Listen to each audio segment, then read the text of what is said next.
Hello everyone, my name is David Martinez and today I will be presenting a tutorial video on how to properly make a famous Colombian dish named a Bandeja Paisa. Although the dish contains a lot of ingredients, we must start somewhere. So this is step 1. Step 1 is cooking our Colombian beans. When cooking beans, it is very important to leave them soaking overnight so that the beans can soften. The next day you should rinse your beans in order to clean them. After rinsing, make sure your beans are fully submerged under water and cook them for an hour. If you'd like extra flavoring with your beans, you can put onions and tomatoes to cook with 2 tablespoons of water. After cooking your vegetables for 5 to 10 minutes, you can add them to the beans and mix them. That brings us to step number 2, which is cooking our white rice. First off, place your rice into a pot.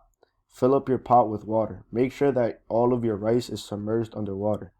Then add 1 tablespoon of oil and 1 tablespoon of salt and let it cook for about 20 to 25 minutes. This follows us to step number 3, where we begin to cook our meats. First, we shall start off by cooking the steak. First, place a tablespoon of oil onto your pan.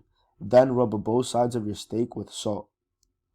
Place your steak onto a pan and let it fry for 10 minutes on each side.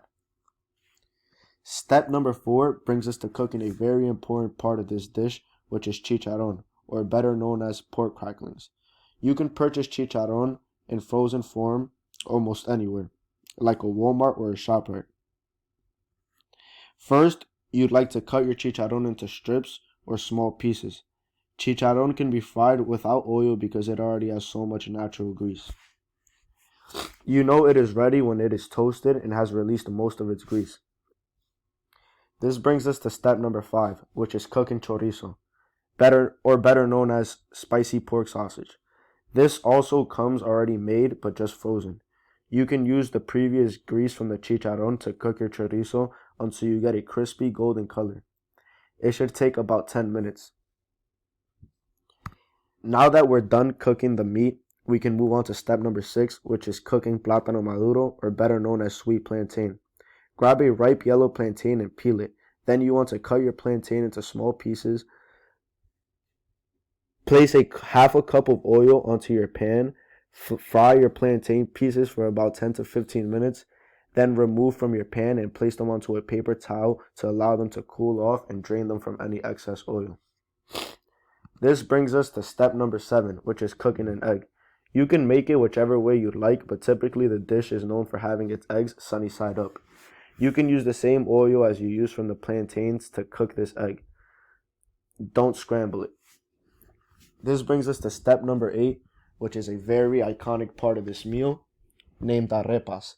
They sell them already made, frozen, but I typically like to make them from scratch. They are made of either corn or flour. First, you want to stir water, salt, and cornmeal into a bowl until it is soft and moist. Then form your dough into balls and flatten them.